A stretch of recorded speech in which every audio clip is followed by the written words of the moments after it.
Okay, welcome back to Let's Play SpellCraft. So last time we were making some new spells, and this part I'm going to continue making more spells. But first I want to show you what it's like if you do not have the two permanent spells casted. Say there's no map, and you have no idea how many of those are there.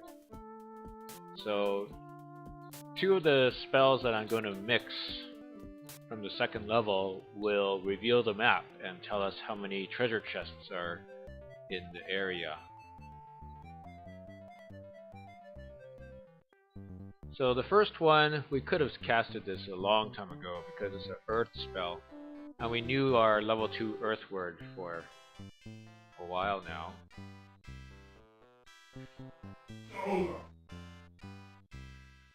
This is Revelation, which will tell us how many chests are in the domain.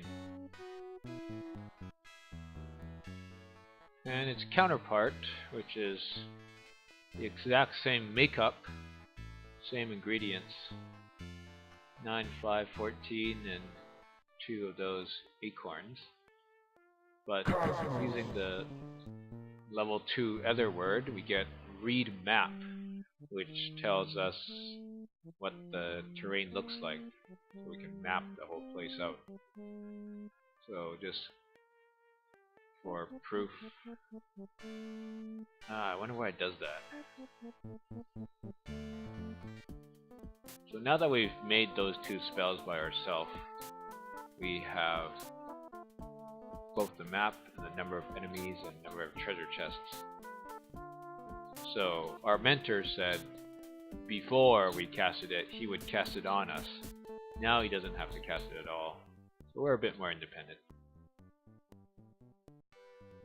Funny thing is, if you took the exact same ingredients and used a different word, like the mine word here, you can get a different spell. So it's quite forgiving. This is the detect invisibility spell. So when wizards are invisible, you can use detect to see them. So it's quite forgiving in the sense that if you use the wrong word, you could accidentally make another spell instead. So you can't really go wrong. These are more personal modifier spells, buff spells. This is our second healing spell, Mental Cure. It cures health and removes poison, and also removes confusion and agony and some other stuff. But I don't really understand how you can cast that while you are agonized or confused. I guess you need the casting time to kick in. You cast it, then you get confused, then the pixies come towards you.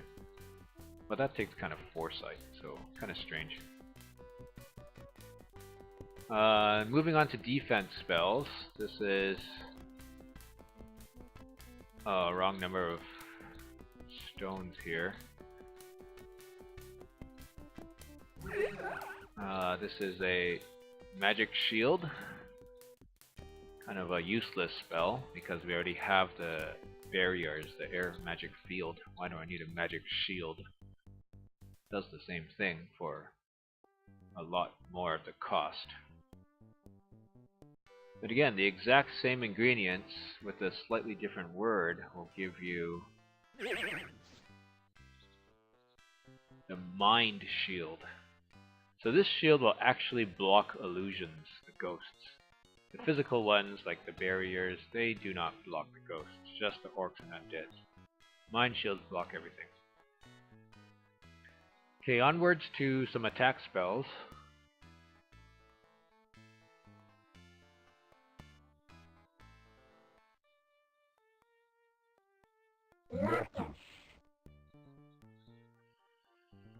This is the Water Hose, which is actually not that great a spell. Just shoots in a straight line and pushes people back and hurts them a bit. This is the Bow of Power spell, which we could have casted ages ago when we got our first Earth word there. So the bow just sits there and shoots arrows. Pretty wimpy, like I said before. This was a very nice spell. We saw it twice in the air simulacrum battles. The Icy Storm, which affects the entire domain and hits everything that walks on the floor. And I think it slows them down a little bit or something. Or maybe it's just hitting. I may have confused it with another spell. There's a fire spell, Dragon Flame. Similar to water hose and lightning, they just shoot in a straight line and hit stuff that's in the way. Not very useful, in my opinion, compared to this one, which is really useful. This is Boil Blood. We've seen it used on us before. The red ball that moves towards us and hits us and makes us stunned for a bit. Great spell. Really like it, because it's direct damage. It doesn't miss. This one we've seen once in the water domain. Explosion, also a very good spell. Direct damage. If many monsters are close together, it could hurt all the other monsters around it too. And it's a physical spell that could affect generators, unlike most of the other spells here. This one's also a great spell, a mind attack spell, called Mind Attack. Again, it's direct damage and causes the writhing agony pain to stun people. So here's our spell book with all our new spells. With all their cute icons. I'm gonna upgrade this magic sword because it's actually one of the few spells that are good against the generators that we'll be up against soon. I'm just going to beef it up a bit. Upgrade it to level 2 with my Solum.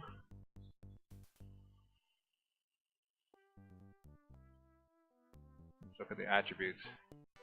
See, it's much stronger now. Get rid of the old one. Defense. Still have a few of those. Healing. Ooh, we better upgrade this. Get this to level 2.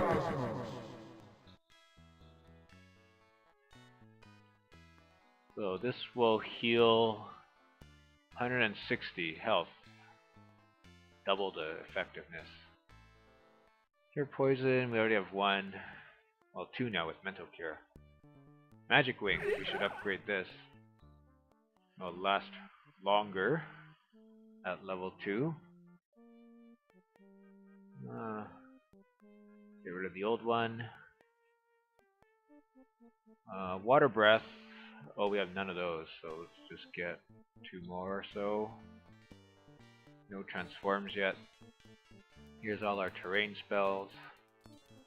And here's our conjurations. And I still have the 1 orc from last time. My totem, I'm gonna load the magic sword instead. Okay, so next part we will go and attack the generators. We are all now prepared. See you next time.